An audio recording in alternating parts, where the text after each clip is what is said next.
Hello दोस्तों, कैसे हैं आप लोग। हम लोग कर रहे हैं नॉन प्रॉफिट ऑर्गेनाइजेशन और ये है वीडियो लेक्चर नंबर 7। आज इस वीडियो लेक्चर में अगेन एक इम्पोर्टेंट एडजस्टमेंट मैं आपके साथ डिस्कस करूंगा जो कि है ट्रीटमेंट ऑफ कंज्यूमेबल आइटम्स। ये एडजस्टमेंट बड़ी ही इंपॉर्टेंट है, एग्जाम में बड़ी ही पूछी जाती है। तो आप चाहे किसी भी एग्जाम के लिए प्रिपेयर कर रहे हो, चाहे कोई प्रोफेशनल एग्जाम के लिए स्टूडेंट प्रिपेयर कर रहा हो या किसी अदर एग्जाम के लिए वो प्रिपेयर कर रहे हो, तो कोई टेंशन वाली बात नहीं है। इस वीडियो को स्टार्टिंग से लेकर एंड तक देखो, सारे कॉन्सेप्ट्स आज क्लियर होने वाले हैं। अगर पॉसिबल है तो पेन और नोटबुक भी साथ ले लीजिए प्रैक्टिस करने के लिए। अगर आपने ये काम कर लिया, पेन और नोटबुक भी साथ में ले ली, प्रैक्टिस कर ली थोड़ी सी, तो इस वीडियो लेक्चर के बाद आपको कोई और वीडियो लेक्चर देखने की जरूरत नहीं पड़ेगी। तो जल्दी से हम स्टार्ट करते हैं समझना। कंज्यूमेबल आइटम बेसिकली कौन कौन सी होती हैं। यहाँ पे कुछ एग्जांपल्स हैं, जैसे स्टेशनरी, मेडिसिन, हॉस्पिटल या डिस्पेंसरी के केस में मेडिसिन कंज्यूम होती है। स्पोर्ट्स मटेरियल, ये स्पोर्ट्स क्लब जो होते हैं हमारे, वहां पर sports material during their consume हो जाता है। तो हमें करना क्या होता है, हमें कंज्यूमेबल आइटम हमारी कितनी कंज्यूम हुई है ड्यूरिंग देयर, ये कंप्यूट करना पड़ता है, इसकी वैल्यू कंप्यूट करनी पड़ती है। सर क्यों वैल्यू कंप्यूट करनी पड़ती है? क्योंकि हमें इनकम एंड एक्सपेंडिचर अकाउंट बनाना होता है। तो उसमें डेबिट साइड पर ये दिखाना होता है कि आपकी कंज्यूमेबल आइटम कितनी कंज्यूम हुई है, कितने रुपए की कंज्यूम हुई है ड्यूरिंग द ईयर, राइट। तो यहाँ पे हमें वो दिखाना होता है, तभी हमारा सरप्लस या डेफिसिट सही निकल के आता है। ठीक है, और डिटेल में हम थोड़ी देर बाद डिस्कस करने वाले हैं। आगे हम बात करते हैं, यहाँ पे थोड़ा सा इसको रीड करते हैं और फिर अपने केसेस पे चलते हैं। Non profit organization consume consumable items, example medicine, stationery, sports material etcetera. इसके अलावा और भी हो सकते हैं, ये सिर्फ एक एग्जांपल्स हैं, ठीक है। In such a case a separate stock account for each consumable item is prepared. एक सेपरेट अकाउंट हम प्रिपेयर करते हैं हर एक कंज्यूमेबल आइटम के लिए, to determine consumption during the year. मैंने बताया अभी, कंजम्पशन हमें निकालना पड़ता है, हमारा कंज्यूमेबल आइटम कितने रुपए का ड्यूरिंग देयर कंज्यूम हो गया है, और वो अमाउंट हमें दिखाना होता है इनकम एंड एक्सपेंडिचर में एज एन एक्सपेंस, राइट। तो नीचे ये क्या लिखा है इसको हम बाद में पढ़ेंगे, और यहाँ पे हमने कुछ अकाउंट भी इसके बनाए हुए हैं, तो वो मैं अभी थोड़ी देर बाद आपके साथ डिस्कस करने वाला हूँ, राइट। तो सबसे पहले देखो, यहाँ पर हमारे पास 4 केसेस है जो कि हमने बिल्कुल बेसिक टू एडवांस इनमें बातें यहाँ पर बताई हुई हैं। तो स्टार्टिंग बिल्कुल बेसिक क्वेश्चन से हम करेंगे और धीरे धीरे अपने लेवल को हम अपग्रेड करेंगे, बढ़ा लेंगे, राइट। सॉरी, चलिए स्टार्ट करते हैं। तो सबसे पहले केस में लिखा गया है, calculate the amount of stationery consumed during the year 22-23। Amount of stationery, stationery कितनी कंज्यूम हुई है ड्यूरिंग द ईयर, वो आपको यहाँ पे कंप्यूट करके बताना है। कौन सा ईयर है आपका? 22-23 फाइनेंशियल ईयर है।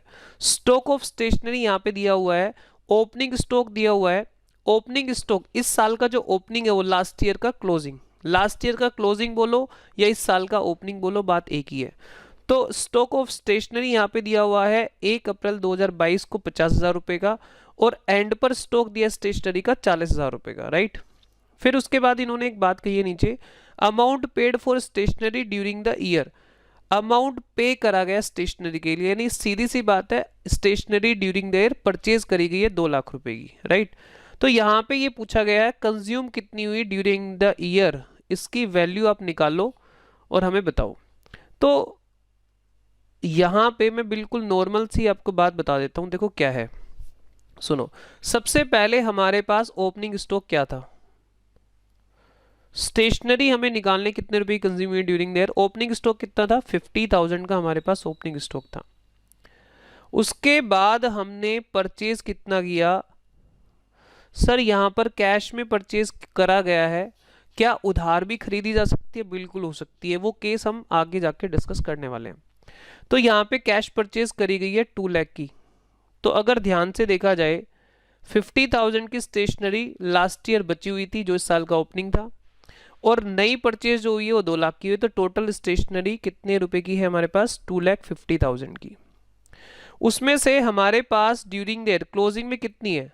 40,000 की स्टेशनरी हमारे पास क्लोजिंग में है। तो आप मुझे बताइए, 2,50,000 में से हमारे पास 40,000 की बची हुई है, तो कंज्यूम कितने रुपए की हो गई है? सर ये तो बिल्कुल सिंपल बात है, 2,10,000 की stationery during the year consume हो गई है, राइट। ये क्या है हमारे पास, कंज्यूम्ड, यानी ये हमारा एक्चुअल में खर्चा हो गया है स्टेशनरी के ऊपर। तो ये हमारे कहाँ पर शो होगा, इनकम एंड एक्सपेंडिचर अकाउंट में ये जाएगा डेबिट साइड पर टू स्टेशनरी, 2,10,000, राइट। तो ये एक स्टेटमेंट फॉर्म में मैंने आपको समझा दिया, दोबारा से देख लो, बड़ी सिंपल सी बात है। शुरुआत में हमारे पास 50,000 की स्टेशनरी थी जो कि लास्ट ईयर का क्लोजिंग था। इस साल हमने 2 लाख की और खरीदी तो टोटल स्टेशनरी हो गई 2.5 लाख रुपए की। उसमें से 40,000 की स्टेशनरी अभी भी हमारे पास बची हुई है। तो बाकी स्टेशनरी कहाँ गई, नॉर्मली स्टेशनरी बेचते तो है ही नहीं हम, तो कहाँ गई, कंज्यूम हो गई, तो वो 2,10,000 आ गया, राइट। अब बात ये आती है कि स्टेटमेंट फॉर्म में मैं कभी भी प्रेफर नहीं करता हूँ, हालांकि आप काम कर सकते हो स्टेटमेंट बना के, लेकिन मैं आपको, क्योंकि आप अकाउंट के स्टूडेंट्स हैं, तो आपको मैं एक प्रॉपर अकाउंट बना के समझाऊंगा, क्योंकि आगे, क्योंकि मुझे कहाँ जाना है, बेसिक टू एडवांस लेवल पर जाना है, बड़े बड़े क्वेश्चन को सोल्व करना है, तो कहीं ना कहीं हमें अकाउंट की जरूरत पड़ेगी, राइट। चलिए, तो जल्दी से हम यहाँ पर ये अकाउंट को समझने की कोशिश करते हैं। बिल्कुल सिंपल सी बात है, अगर ध्यान आप दोगे, आपने 11th क्लास में ट्रेडिंग अकाउंट, या आपने बीकॉम में ये चैप्टर करा हो फाइनल अकाउंट, तो वहाँ पर ट्रेडिंग अकाउंट जरूर बनाया होगा। तो आप ट्रेडिंग अकाउंट से इसको कंपेयर कर सकते हैं, अगर चाहें तो ट्रेडिंग अकाउंट से थोड़ा बहुत इसको कंपेयर कर सकते हैं, और नहीं भी करना चाहें तो कोई इशू वाली बात नहीं है, हम इसको नॉर्मली समझ लेंगे। देखो, हमारे पास ओपनिंग में कितनी स्टेशनरी है, ओपनिंग में हमारे पास है 50,000 की स्टेशनरी। ओपनिंग में कितनी स्टेशनरी हमारे पास, 50,000 की। तो आप इसको टू बैलेंस बीडी भी लिख सकते हैं या ओपनिंग स्टॉक करके भी लिख सकते हैं। कुछ ऑथर इसको बैलेंस बीडी करके लिखते हैं और कुछ ऑथर इसको टू ओपनिंग स्टॉक भी लिख सकते हैं। इसी तरह क्लोजिंग स्टॉक को बाय बैलेंस सीडी भी लिख सकते हैं और बाय क्लोजिंग स्टॉक भी लिख सकते हैं। डिपेंड करेगा आपको क्या पसंद आ रहा है, आप क्या लिखना चाहते हैं। दोनों में कोई इशू नहीं है, दोनों के लिए आपको नंबर मिल जाएंगे, ठीक है। चलो, उसके बाद स्टेशनरी जो खरीदी गई है, कैश में जो परचेज करी गई ड्यूरिंग द ईयर, वो 2 लाख रुपीस की है। तो आपको इसको रीड कैसे करना है, बिल्कुल सिंपल सी बात है। ओपनिंग में हमारे पास 50,000 की स्टेशनरी थी, नई स्टेशनरी हमारे पास 2 लाख की और आई, तो हमारे पास टोटल स्टेशनरी कितनी हो गई, 2.5 लाख रुपए। उसमें से हमारे पास, अब ये बताओ, ध्यान से सोचो, दिमाग लगाओ, हमारे पास टोटल स्टेशनरी कितनी है, 2,50,000 की। अब उसमें दो बातें हो सकती हैं, या तो स्टेशनरी कंज्यूम हो जाएगी या स्टेशनरी हमारे पास बची रह जाएगी, क्योंकि स्टेशनरी यहाँ पे सेल होने का तो सवाल ही नहीं है। हाँ, ये आपको मैं बता देता हूँ, एक कंज्यूमेबल आइटम ऐसी भी हो सकती है, या एक के अलावा और भी हो सकती हैं, जिसमें हम थोड़ा बहुत पार्ट उसका बेच भी सकते हैं, तो वो बात मैं बाद में डिस्कस करने वाला हूँ, ठीक है। 99% तो क्या होगा, या तो स्टेशनरी कंज्यूम हो जाएगी या हमारे पास क्लोजिंग में बची रहेगी। तो हमारे पास क्लोजिंग में कितनी बची है, यहाँ पर 40,000 की स्टेशनरी यहाँ पे क्लोजिंग में बची हुई है। तो बाकी स्टेशनरी कहाँ गई, बाकी स्टेशनरी हमारी कंज्यूम हो गई। तो 2,10,000 की जो स्टेशनरी है वो हमारी कंज्यूम हो गई है ड्यूरिंग द ईयर, राइट। तो इस तरीके से आपको ये कंप्यूट करना है। और जैसे ही कोई अकाउंट आप बनाते हैं, मैंने आपको पहले भी कई बार समझाया है, तो आप उसके इफेक्ट सभी जगह पर भेजना सीख लो, क्या पता आपको कौन सा कॉम्बिनेशन वो बना के दे दे। ठीक है सर, हम समझ गए। तो आप मुझे बताओ, सबसे पहले स्टेशनरी का ओपनिंग बैलेंस जाएगा ओपनिंग बैलेंस शीट में, ठीक है। तो ओपनिंग बैलेंस कहाँ जाएगा, बोलो, ओपनिंग बैलेंस शीट में। और ये कौन सा बैलेंस है, स्टेशनरी का बैलेंस है, एक एसेट का बैलेंस है ना। तो यहां पे स्टॉक ऑफ स्टेशनरी लिख दोगे कितना, 50,000। सर ये तो चीटिंग है, आपने तो पहले ही लिख लिया, मैंने टाइम बचाने के लिए पहले लिखा हुआ है, आप लिख लीजिए, कोई दिक्कत नहीं है, वीडियो को पॉज करके लिख सकते हो अगर साथ साथ प्रैक्टिस कर रहे हो तो, ठीक है। उसके बाद नेक्स्ट आइटम बताइए, receipts and payment. Receipt and payment में यहाँ पे डेबिट है, तो रिसीट एंड पेमेंट में कहाँ चला जाएगा, क्रेडिट साइड। तो यहाँ पे लिखा हुआ है बाई स्टेशनरी अकाउंट, जिस भी अकाउंट से आया हमने वो लिख दिया। यहाँ पे कितना लिखेंगे, 2 लाख। जर्नल एंट्री है, एक अकाउंट में डेबिट आई है तो दूसरे अकाउंट में क्रेडिट आएगी, सिंपल सी बात है। उसके बाद यहाँ पे लिखा है इनकम एंड एक्सपेंडिचर, तो ये इनकम एंड एक्सपेंडिचर में डेबिट साइड आएगी टू स्टेशनरी अकाउंट, और बाजू में लिख देना कंज्यूम्ड, नहीं भी लिखोगे तो भी ओके है, कोई इशू नहीं है। कितनी है, 2,10,000। सर ये तो चीटिंग कर रहे हो आप, पहले से पहले लिख के बैठे हो। भाई देखो, मुझे कम टाइम में कम टाइम में ज़्यादा बातें समझानी है तो मैं कैसे समझाऊँ, ऐसे समझाऊंगा ना। ठीक है सर, कोई बात नहीं। अच्छा, क्लोजिंग यहाँ पे स्टॉक दिया हुआ है 40,000 का। तो देखो हमने सभी आइटम को पोस्ट कर लिया। Closing stock, closing stock, closing balance sheet, asset side 40,000, तो यहाँ पे 40,000। सर एक बार ना इसको जूम जूम आउट कर दो, जूम आउट करके दिखा दो एक बार सारा। देखो सभी आइटम को हमने रिस्पेक्टिव प्लेसेस पर भेज दिया है। जो हमारे बैलेंस है, ओपनिंग बैलेंस है तो ओपनिंग बैलेंस शीट में आएगा, क्लोजिंग बैलेंस है तो क्लोजिंग बैलेंस शीट में आएगा, सीधी सी बात। उसके बाद जो भी हमारी ट्रांजैक्शन है वो किसी ना किसी अकाउंट में, अगर डेबिट है तो क्रेडिट आएगी, क्रेडिट है तो डेबिट आएगी, सिंपल सी बात है। अब आपको अगर एग्जाम में कुछ भी दे रखा है, receipt and payment, income and expenditure दे रखा है, तो भी आप इजीली कर पाओगे, ठीक है ना। चलो सेकंड केस में देखो, सेकंड केस में हमने एक नया पॉइंट ऐड करा है, और वो ऐड क्या करा है, यहाँ पे येलो कलर से हमने उसको हाईलाइट कर दिया है। हाँ जी सर दिखाई दे रहा है, तो एक बार फिर से पढ़ लेते हैं क्वेश्चन को। Calculate the amount of stationery consumed. Sir stationery को ही ले रहे हो, हाँ भाई देखो एग्जाम्पल में मैं एक ही कंज्यूमेबल आइटम को रख रहा हूँ। आपके एग्जाम में मेडिसिन भी हो सकता है और स्पोर्ट्स मटेरियल भी हो सकता है, बस नाम बदलेगा, बाकी कॉन्सेप्ट सेम ही रहेगा। स्टेशनरी कंज्यूम कितनी हुई है वो आप यहाँ पे कंप्यूट करके बता दीजिए 22-23 में, कोई इशू नहीं है। स्टॉक यहाँ पे ओपनिंग और क्लोजिंग दिया हुआ है, जो कि हमें पहले से ही पता है कहाँ पे आना है। आगे दिया हुआ है अमाउंट पेड फॉर स्टेशनरी, जो कि लास्ट क्वेश्चन में भी था, ठीक है। यहाँ पे एक नया पॉइंट आ रहा है, stationery purchase during the year on credit 1,50,000। Stationery उधार खरीदी गई है 1,50,000 की, तो ठीक है। सबसे पहले आप ओपनिंग स्टॉक कहाँ रखेंगे, सर ओपनिंग स्टॉक सबसे ऊपर रख देंगे। जो भी स्टेशनरी खरीदी गई है कैश में, चलो क्लोजिंग है तो क्लोजिंग भी रख ही लेते हैं, और जो हमने कैश में खरीदी है वो 2 लाख रुपए की है। ये तो अभी तक पुराना क्वेश्चन था, जो कि चलो प्रैक्टिस हो गई, अच्छी बात है। स्टेशनरी जो खरीदी गई है उधार यहाँ पे आएगी, क्योंकि सीधी बात है जो भी आपने परचेज करे हैं, चाहे वो कैश में करे हैं या क्रेडिट में करे हैं, आएंगे तो वो डेबिट साइड पर ही, ठीक है ना। लेकिन आपको लिखना अलग अलग पड़ेगा, आपको कंबाइंड नहीं लिखना है, दोनों को अलग अलग लिखना पड़ेगा। तो यहाँ पे कितना है, 1,50,000, 150 यहाँ पे गिवन है। तो आप इसको दोबारा से रीड करिए, हर बार इसको रीड करिए, अच्छे से समझिए कॉन्सेप्ट को। ओपनिंग में जो कि लास्ट ईयर का क्लोजिंग बैलेंस है, ओपनिंग में हमारे पास 50,000 की स्टेशनरी थी। ड्यूरिंग द ईयर हमने कैश में खरीदी 2 लाख रुपए की और क्रेडिट पे खरीदी 1,50,000 रुपए की, क्वेश्चन में गिवन था। तो टोटल जो स्टेशनरी हो गई हमारे पास 2 और 2 4 लाख रुपए, 4 लाख रुपीस की स्टेशनरी हमारे पास टोटल मिला के हो गई।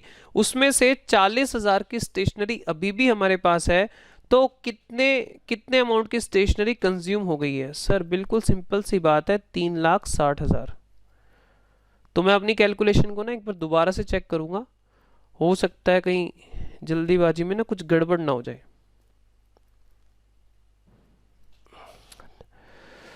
तो 2.5 लाख और ये ओके जी, बिल्कुल सही है, कोई इशू नहीं है। तो अब जल्दी से इसकी पोस्टिंग कर दो, जल्दी से इसकी पोस्टिंग कर दो। सर ओपनिंग है, ओपनिंग स्टॉक है, देखो जी मत चुराना यार, सिंपल सी बात है, प्रैक्टिस से जी मत चुराना। अभी आप प्रैक्टिस कर लोगे ना तो बाद में बहुत काम आएगी, ठीक है सर हम आपकी बात मान लेते हैं। स्टॉक ऑफ स्टेशनरी ओपनिंग है 50,000, भले ही आपने इसको पहले कर लिया था, कोई बात नहीं, आप फिर से करो।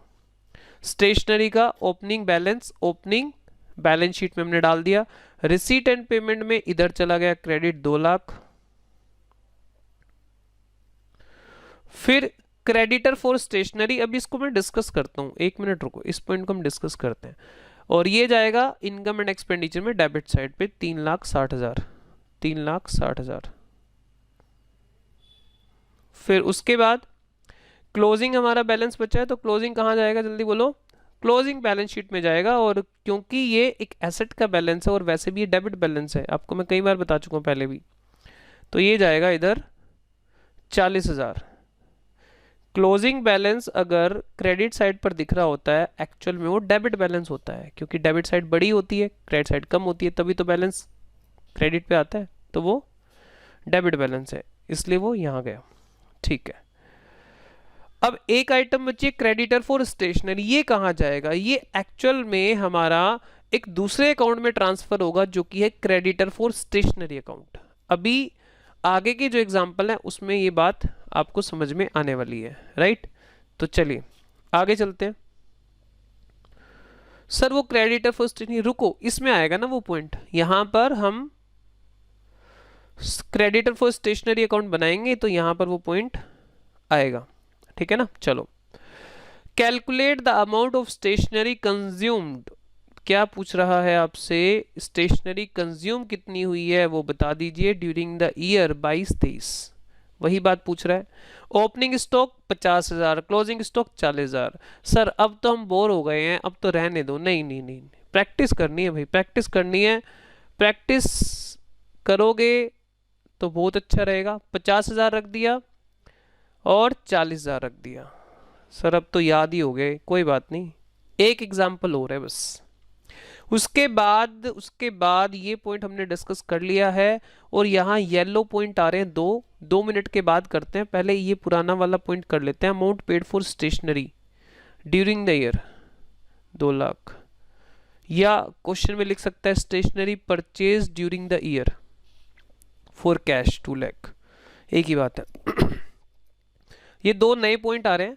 क्रेडिटर फॉर स्टेशनरी, सर ये क्या कह रहा है? क्रेडिटर फॉर स्टेशनरी का ओपनिंग बैलेंस, हाँ ओपनिंग बैलेंस। देखो लास्ट क्वेश्चन में अगर आप देखोगे, लास्ट एग्जांपल में, तो उसने ना कितनी हमने उधार स्टेशनरी खरीदी है ये अमाउंट आपको दे दिया था, 1.5 लाख रुपए का अमाउंट आपको दे दिया था। लेकिन ये एग्जाम में नॉर्मली वो नहीं देता है। अगर वो थोड़ा टेक्निकल क्वेश्चन को बनाना चाहता है तो वो एग्जाम में नहीं देगा, वो आपको क्रेडिटर की बाकी इंफॉर्मेशन देगा कि हमने क्रेडिटर को इतना अमाउंट पे किया, हमारा क्रेडिटर ओपनिंग में इतना आउटस्टैंडिंग था, क्लोजिंग में इतना आउटस्टैंडिंग था, तो उस केस में आपको क्रेडिटर अकाउंट बनाना पड़ेगा, ठीक है ना? तो क्रेडिटर अकाउंट बनाने के लिए तैयार हो आप? हाँ सर हम तैयार हैं। तो मैं पहले ना एक काम करता हूँ, आपको क्रेडिटर अकाउंट समझा देता हूँ, नहीं तो फिर प्रॉब्लम आएगी आपको समझने में। तो पहले ऐसा करते हैं, हम क्रेडिटर अकाउंट को समझ लेते हैं, ठीक है ना? लो जी, मैंने यहाँ पर स्टेशनरी अकाउंट तो ये लगभग आपको समझ में आ ही गया है, और अब हम क्रेडिटर फॉर स्टेशनरी अकाउंट को समझने की कोशिश करते हैं। तो क्रेडिटर फॉर स्टेशनरी अकाउंट बड़ा ही इजी अकाउंट है, बहुत आसानी से समझ में आ जाएगा। तो सबसे पहले हम बात करते हैं इसके बैलेंसेस की। तो यहाँ पे बैलेंस, अगर आपको क्रेडिटर के बैलेंस दिए हुए हैं आउटस्टैंडिंग बैलेंस क्रेडिटर के दिए हुए हैं, तो ओपनिंग बैलेंस आप रखोगे क्रेडिट साइड पर। क्यों? क्योंकि ये लायबिलिटी का बैलेंस है। लायबिलिटी के कौन से बैलेंस होते हैं? क्रेडिट, तो आप यहां पर रखोगे। और क्लोजिंग बैलेंस कहां रखोगे? अपोजिट साइड पर। क्योंकि फिर मैं रिपीट कर रहा हूं, क्लोजिंग बैलेंस अगर आपका डेबिट साइड पर आ रहा है तो वो क्लोजिंग क्या है? क्लोजिंग बैलेंस कौन सा बैलेंस है? क्रेडिट बैलेंस है। क्योंकि क्रेडिट साइड बड़ी होगी, डेबिट साइड छोटी होगी, तो ही तो बैलेंस आपका कौन सा बचने वाला है? क्रेडिट का बैलेंस बचने वाला है। तो अगर आपको क्रेडिटर के बैलेंसेस दिए हुए आउटस्टैंडिंग, तो ओपनिंग क्रेडिट साइड पर आएगा और क्लोजिंग डेबिट साइड पर नीचे आएगा। क्लियर है? हाँ। उसके बाद क्वेश्चन ने आपको सपोज करो एडवांस के बैलेंस भी दे दी, यानी कभी कभी टेक्निकल बनाने के लिए क्वेश्चन बता देता है कि हमने क्रेडिटर को एडवांस में पैसा दिया है, सप्लायर को थोड़ा एडवांस में पैसा दे रखा है। तो अगर एडवांस के बैलेंस भी हैं तो वो एक एसेट हो जाता है। हमने एडवांस में किसी को पैसे दे रखे हैं तो वो एक एसेट है हमारे लिए, तो वो डेबिट में बैलेंस आएगा यहां पर और यहां पर नीचे। ठीक है, क्वेश्चन में हो भी सकता है और नहीं भी हो सकता। अगर एडवांस के बैलेंस दिए होंगे तो आप यहां पे डाल देंगे डेबिट साइड पे और नीचे क्रेडिट साइड पे। और जनरली क्या होता है, आपको आउटस्टैंडिंग बैलेंस गिवन होते हैं। उसके बाद हम बात करते हैं कि क्रेडिटर को पेमेंट करी गई है ड्यूरिंग द ईयर। क्रेडिटर को कितना अमाउंट पे करा गया ड्यूरिंग द ईयर, तो क्वेश्चन यहाँ पे आपको बता देगा। अब सर यहाँ पर क्यों आया? लॉजिक क्या है इसका यहाँ पे आने का? सीधी सी बात है, क्रेडिटर को अगर आप पैसे देते हो तो एंट्री आप क्या करते हो? Normal entry, creditor to bank. और बैंक यहाँ पे क्या है? बैंक यहाँ पे है रिसीट्स एंड पेमेंट अकाउंट। तो मुझे बताओ पोस्टिंग क्या आएगी? To receipt and payment account. बिल्कुल सिंपल सी बात है। और उसके बाद यहाँ पे जो बैलेंस फिगर आएगा वो आएगी आपकी स्टेशनरी, या स्टेशनरी तो इस एग्जांपल में हम ले रहे हैं, कोई भी कंज्यूमेबल आइटम हो सकती है। Stationery purchase sorry, creditor for stationery, यानी क्रेडिट परचेज आएगी स्टेशनरी की, राइट। यहाँ पर अगर आपकी मेडिसिन तो मेडिसिन की आएगी, और अगर आपका स्पोर्ट्स मटेरियल तो स्पोर्ट्स मटेरियल का आएगा। तो मैंने स्टेशनरी को बेस लेके यहाँ पे आपको समझाने की कोशिश करी है।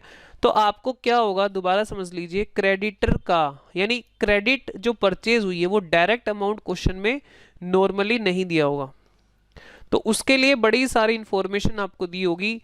क्रेडिटर के आउटस्टैंडिंग के ओपनिंग क्लोजिंग बैलेंस दिए हो सकते हैं, उसके एडवांस के ओपनिंग क्लोजिंग बैलेंस दिए हो सकते हैं, उसको पेमेंट कितनी करी गई ड्यूरिंग द ईयर वो हो सकता है। तो अगर वो सारे फिगर हैं तो उससे क्या आ जाएगी, हमारी consumable item purchase during the year आ जाएगी, और उसके बाद वो अमाउंट हमें यहाँ पे रख देना है।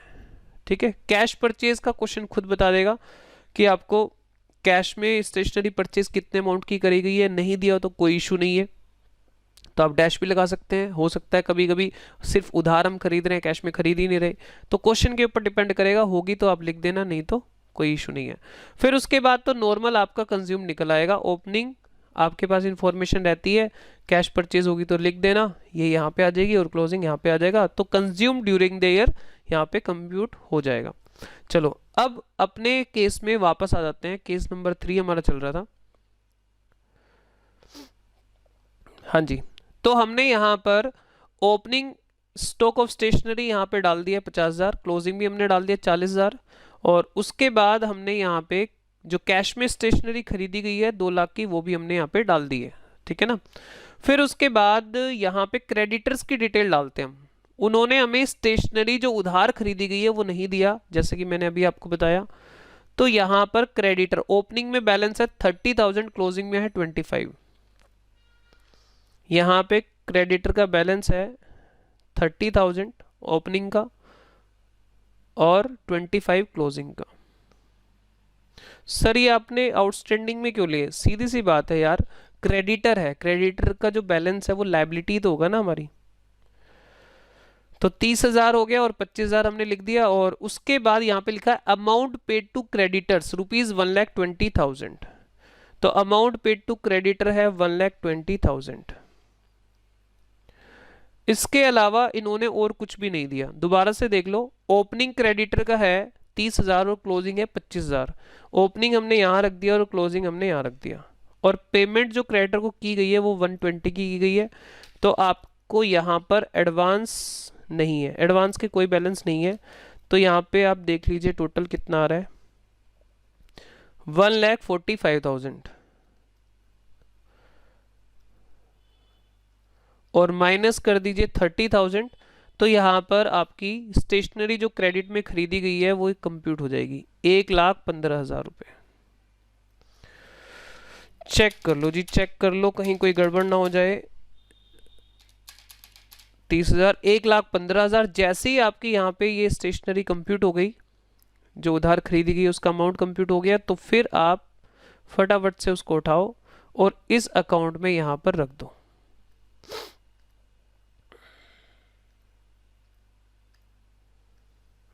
यहाँ से उठाओ, यहाँ रख दो।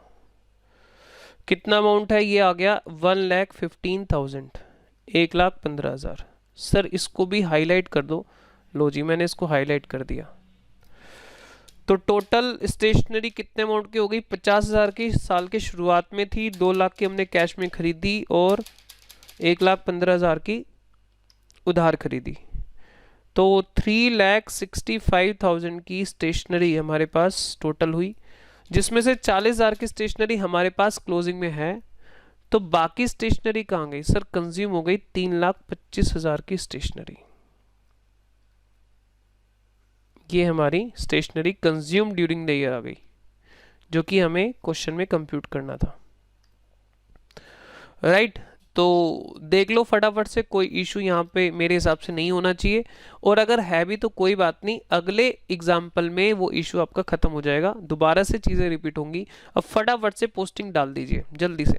Opening stock opening balance sheet में फटाफट से आओ, 50,000।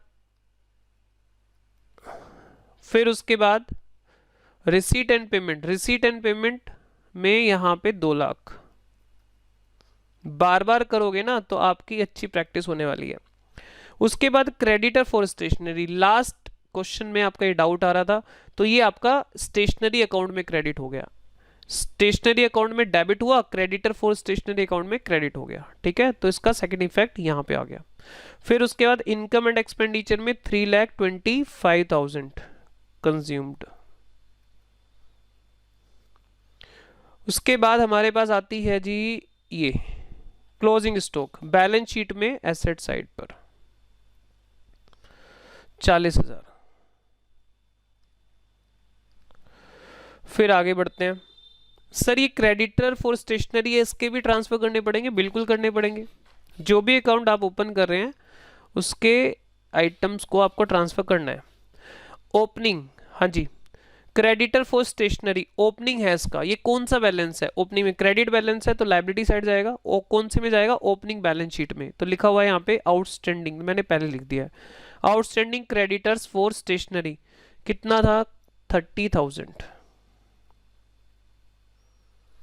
फिर उसके बाद देखो इसका ये क्रेडिट यहाँ पे हुआ, डेबिट स्टेशनरी अकाउंट में हो गया, तो ये इसका सेकंड इफेक्ट हो चुका है। उसके बाद एडवांस का यहाँ पे नहीं है। Receipt and payment, receipt and payment का यहाँ पे डेबिट है तो ऑब्वियसली कहाँ जाएगा, क्रेडिटर फॉर स्टेशनरी। यहाँ पे सर लिखना भूल गए, कोई बात नहीं, हम लिख देते हैं क्रेडिटर्स फॉर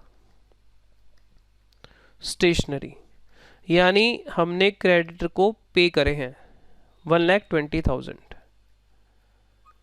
सर ऊपर वाला क्या था, ये कैश में परचेज करी है, ये क्या था जी, कैश परचेज थी।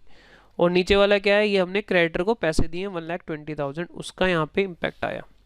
उसके बाद बताओ बैलेंस, यहाँ पे क्लोजिंग है और ये भी आपका क्रेडिट बैलेंस ही है, क्रेडिटर का बैलेंस है, तो ये क्लोजिंग बैलेंस शीट में आएगा। कितना बैलेंस था भूल गया, 25,000 रुपये, 25,000, ठीक है जी। कुछ नहीं है, बिल्कुल सिंपल सी बातें हैं। और अगले एग्जाम्पल में, अगले केस में हम ये समझने वाले हैं, अगर एडवांस के बैलेंस होंगे तो क्या ट्रीटमेंट होगा, कैसे काम होगा। तो कोई बात नहीं है, यही चीज़ आपकी दोबारा से रिवाइज होने वाली है, ठीक है। तो चलो सर ये लास्ट केस है, हाँ इतना आसान टॉपिक है ये, हाँ बिल्कुल ये इतना आसान टॉपिक है भाई। आपको क्या मुश्किल लगता था? हाँ सर हमें तो बड़ा मुश्किल लगता था। कुछ नहीं है यार, सिंपल सा लल्लू सा टॉपिक है ये। आओ जरा इसमें आप पहले से पहले आंसर बताना। हाँ सर हम बताएंगे। Calculate the amount of stationery consume during the year 22-23। आपके एग्जाम में मेडिसिन भी हो सकता है, स्पोर्ट्स मटेरियल भी हो सकता है, नाम बदल देना बस, ठीक है ना। From the following data, stock of stationery 50,000 40,000। Sir figure तो चेंज कर लेते, अरे कोई नहीं यार, कोई बात नहीं, क्या फर्क पड़ता है। 50,000 कॉन्सेप्ट आपको समझ में आना चाहिए, 40,000, ठीक है। उसके बाद क्रेडिटर फॉर स्टेशनरी दिया हुआ है, बैलेंस दिए क्रेडिटर के 30 और 25, ओपनिंग 30,000 और क्लोजिंग 25,000। फिर उसके बाद दिया हुआ है, ये नया पॉइंट है, advance paid for stationery last year के एंड पे, यानी 31 मार्च 2022 बोल दो या 1 अप्रैल 2022 बोल दो, बात एक ही है। 5,000 का यहाँ पे है और ये ओपनिंग है इस साल के लिए और ये क्लोजिंग है। ओपनिंग कितना है, 5,000 है और क्लोजिंग 7,000 है, 7,000। कभी कभी देखो यहाँ पे ना वो 1 अप्रैल 2022 ना लिख के ना, कभी कभी यहाँ पे आपको ऐसे दे देगा 31 मार्च 2022, तो भी बात एक ही है, कंफ्यूज मत होना। लास्ट ईयर का क्लोजिंग ही तो इस साल का ओपनिंग होता है, ठीक है सर हम कंफ्यूज नहीं होंगे। यानी 31 मार्च 2022 भी वो दे सकता है, तब भी बात एक ही है। ओपनिंग आपका 5,000 और क्लोजिंग है 7,000, ठीक है। Amount paid for stationery during the year, ठीक है जी 2 लाख रुपए। और अमाउंट पेड टू क्रेडिटर 120। चलो एक इंपॉर्टेंट बात मैं बता देता हूँ, कब बाकी सारी इंफॉर्मेशन हमने डाल ली है और कुछ नहीं बचा। Stationery purchase during the year तो हमें कंप्यूट करना ही है, और जैसे ये कंप्यूट हो जाएगा इसको उठा के हम यहाँ रख देंगे और ऐसे ही हमारा पूरा क्वेश्चन इजीली सोल्व हो जाएगा, कोई इशू यहाँ पे नहीं है, और उसके बाद उठा के हम पोस्टिंग कर देंगे, राइट। मैं यहाँ पे इंपॉर्टेंट एक बात ये बताने वाला हूँ, अमाउंट पेड फॉर स्टेशनरी। कई बार ना क्वेश्चन में बस ये बात लिखी होती है, अमाउंट पेड फॉर स्टेशनरी। अब उस टाइम पर बच्चा कंफ्यूज हो जाता है, मान लो क्रेडिटर के बैलेंस भी दिए हुए हैं, तो वो ये समझ नहीं पाता कि भाई ये अमाउंट ये कैश में परचेज करी उसके लिए पे करा है या क्रेडिटर को पे करा है। तो अगर कोई स्टूडेंट ऐसा है जिसको ऐसी प्रॉब्लम पहले भी आई है उसके सामने, तो नीचे कमेंट बॉक्स में कमेंट करके जरूर बताइएगा मेरे को। दोबारा सुनो, यहां पे क्वेश्चन में लिखा है अमाउंट पेड फॉर स्टेशनरी। अब अमाउंट तो हम कैश परचेज करते टाइम भी पे कर सकते हैं और क्रेडिटर को भी दे सकते हैं। अगर क्वेश्चन में क्रेडिटर के बैलेंस दिए गए हैं, ध्यान से सुनना, अगर क्वेश्चन में क्रेडिटर के बैलेंस दिए गए हैं, तो अगर क्वेश्चन में क्लियरिटी नहीं है कि कैश परचेज के लिए पेमेंट की गई है या क्रेडिटर को पेमेंट की गई है, तो आप ये समझ लीजिएगा, अगर क्रेडिटर के बैलेंस है तो आपने किसको पेमेंट करी है, क्रेडिटर को पेमेंट करी है, राइट। कैश परचेज को नील ले लेना उस केस में। ठीक है सर, ठीक है। तो चलो एक काम करते हैं, क्रेडिटर फॉर स्टेशनरी को आप क्लोज कराओ फटाफट से। 5000 ऊपर है और 120, 1 मिनट, 5000, 120 और 25, ये हो गया टोटल 1.5 लाख रुपए। उसमें से माइनस कर दो 37,000, तो यहाँ पर क्रेडिट परचेज हुई है वो 1,13,000 रुपये की हुई है। वापस से चेक कर लेते हैं एक बार। हाँ जी, 1,13,000 रुपये। तो 1,13,000 रुपये की यहाँ पर हुई है, इसको हमने उठाया और यहाँ पे डाल दिया 1,13,000। फटाफट से देखो, ओपनिंग में है 50,000 और कैश में खरीदी गई है 2 लाख और 1,13,000 की उधार खरीदी गई है। तो टोटल जो स्टेशनरी है हमारे पास 3,63,000 है। उसमें से हमारे पास 40,000 की क्लोजिंग में बची हुई है,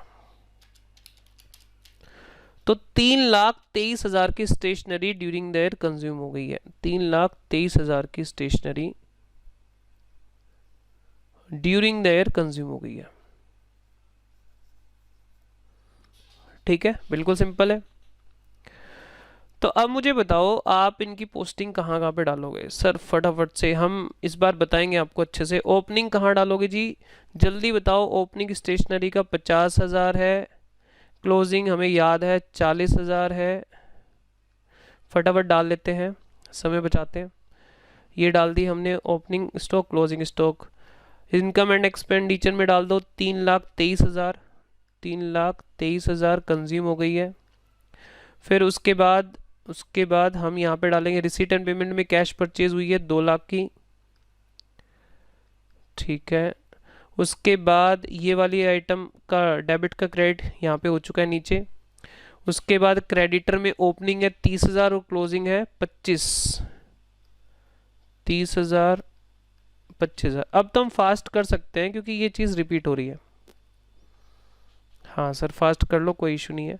उसके बाद यहाँ पे एडवांस के बैलेंस बताओ जी। एडवांस के बैलेंस, ये डेबिट बैलेंस है, ठीक है ना, दोनों डेबिट बैलेंस है, तो डेबिट साइड, एसेट साइड आएंगे। एडवांस टू क्रेडिटर कितना है? ओपनिंग है 5 और क्लोजिंग है 7। ओपनिंग बैलेंस शीट में 5 आएगा, पढ़ लेना ध्यान से क्या लिखा है, advance to creditor for stationery, और यहाँ पे 7। फिर उसके बाद रिसीट एंड पेमेंट में यहाँ पे 120 by creditors for stationery account. ठीक है, सिंपल शॉर्ट में लिख दिया। और उसके बाद ये आपका ये भी हो चुका है, ये इधर चला गया। डन, सभी आइटम हो चुकी हैं। मैं आपको जूम आउट करा के दिखाता हूँ। सभी आइटम ने पोस्ट कर लिए हैं और यहाँ पे आप स्क्रीनशॉट लेना चाहें तो स्क्रीनशॉट भी इसका ले सकते हैं। फुल फ्लैज क्वेश्चन है ये। डन, अब मैं यहाँ पे ना आपको इसका जो फॉर्मेट है वो दिखा देता हूँ। देखो यहाँ पे फॉर्मेट है, नोट्स में हमने बनाया हुआ कंज्यूमेबल आइटम। यहाँ पे आप नाम चेंज कर देंगे, मेडिसिन है, स्पोर्ट्स मटेरियल है, स्टेशनरी है, जो भी नाम है वो आप लिख दो यहाँ पे। ओपनिंग स्टॉक ये वही चीज़ है। Receipt and payment, cash purchase, creditor for consumable item वो ये वही है। Income and expenditure during their consume हो गया, और ये ठीक है ना। यहाँ पे जो नई आइटम आपको देखने को मिल रही हैं वो मैं आपके साथ बता देता हूँ। यहाँ पे एक तो आपको ये देखने को मिल रहा है, रुको जरा, ये इनकम एंड एक्सपेंस अकाउंट, ये दो आइटम यहाँ पे नहीं देखने को मिल रही है। कोई बात नहीं, अभी डिस्कस करते हैं। बाकी क्रेडिटर अकाउंट बिल्कुल सेम है, कोई इशू नहीं है यहाँ पे, ठीक है, बिल्कुल सेम है क्रेडिटर अकाउंट। आप चाहें तो यहाँ पे कंज्यूमेबल अकाउंट लिख सकते हैं, कंज्यूमेबल अकाउंट, ठीक है। चलो सिंपल। अब मैं ये बता देता हूँ, देखो कई बार क्या होता है, कभी कभी ऐसा देखने को मिलता है, एडवांस लेवल की मैं बात कर रहा हूँ, नॉर्मली तो देखने को आपको कम मिलेगा, लेकिन क्योंकि हमने बात करी एडवांस लेवल तक हमें हर चीज़ को क्लियर करके चलना है, तो कभी कभी आपको ऐसा देखने को मिल सकता है, चांसेस 1% है इसके, कि हमारी कंज्यूमेबल आइटम ना नॉर्मली ऐसा नहीं होता, बेची जा रही है। सर क्या स्टेशनरी बेची जा सकती है? नॉर्मली नहीं, ठीक है। मेडिसिन बेची जा सकते हैं क्या? हॉस्पिटल मेडिसिन बेचेगा? नॉर्मली नहीं, ठीक है। लेकिन स्पोर्ट्स क्लब के केस में स्पोर्ट्स मटेरियल, जो पुरानी स्पोर्ट्स मटेरियल होती है, सेकेंड हैंड जो होती है, वो बेच दी जाती है। तो स्पोर्ट्स मटेरियल के केस में ये चीज़ आपको देखने को मिल सकती है। क्वेश्चन कहेगा कि हमने स्पोर्ट्स मटेरियल सेल कर दिए 600 रुपये में, उसकी बुक वैल्यू थी 500 रुपये। क्वेश्चन बोल देगा आपको स्पोर्ट्स मटेरियल हमने बेच दिए 600 रुपये में, पुरानी हो गई थी, बेच दी है 600 रुपये में, उसकी बुक वैल्यू थी 500 रुपये। तो आपको करना क्या है, आपको यहां पर रिसीट एंड पेमेंट, सेल कितनी करी? 600 रुपये, ठीक है। आप मुझे बताओ वो जो स्पोर्ट्स मटेरियल बेची गई है वो कहीं ना कहीं ओपनिंग स्टॉक या फिर परचेजेस में से ही तो बेची गई है। सोचो भाई, हमने अलग से थोड़ा ना बेची है, कहीं ना कहीं वो खरीदी थी, इसकी कॉस्ट डेबिट साइड पे यहाँ पे 500 रुपये है, जुड़ी हुई है, या तो वो ओपनिंग स्टॉक में है या नई वाली परचेज में है, हाँ है ना। हमने उसको इधर दिखा दिया 600 रुपये का, इधर कितने की जुड़ी है? 500 रुपये की डेबिट साइड पे, और हमने इसको दिखा दिया 600 रुपये में, उसको बेच दिया गया है।